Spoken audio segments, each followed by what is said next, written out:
Hi ma'am, ma'am ngasi mo Anjali ki chakong ki channel da ma'am ba muka hana taram nok chaba galo ne kok nona khurum jari adu ma'am ngasi pani puri pura gala pani puri cha ka dene bako adu cha ba hojala ge pani puri sa ina khayam da to gas de loi thokre bako adu do gas to panjan ba haitra bai do kine ahau ba khara dum cha ma'am cha ke ne khan bane bai do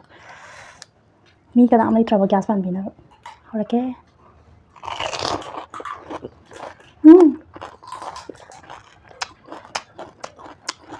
how are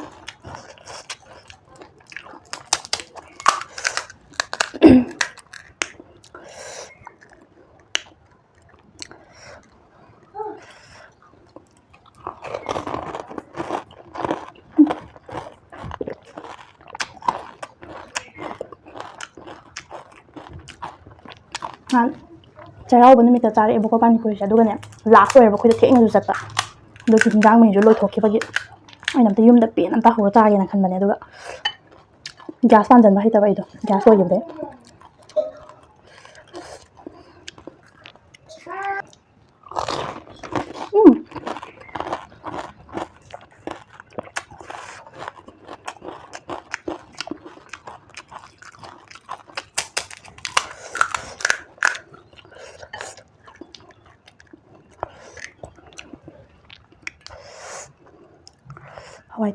Hawaii oin thong hay mấy yau trái cái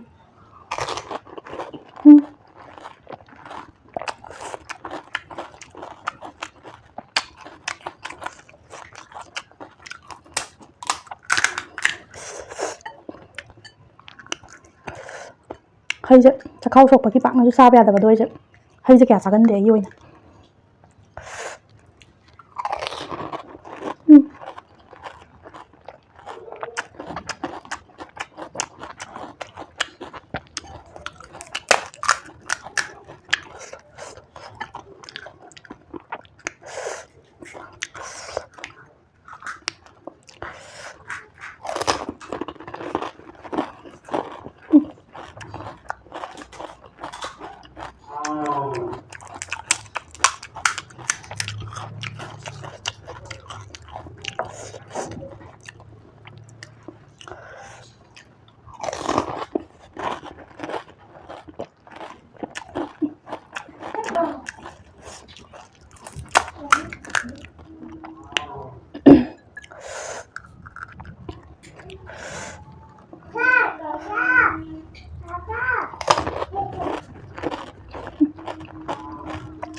Wow, ang kutsa.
Morok mo kupsulot ay tuya.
ꯃꯌꯥꯝ ꯆꯥꯕ ꯂꯣꯏꯔꯦ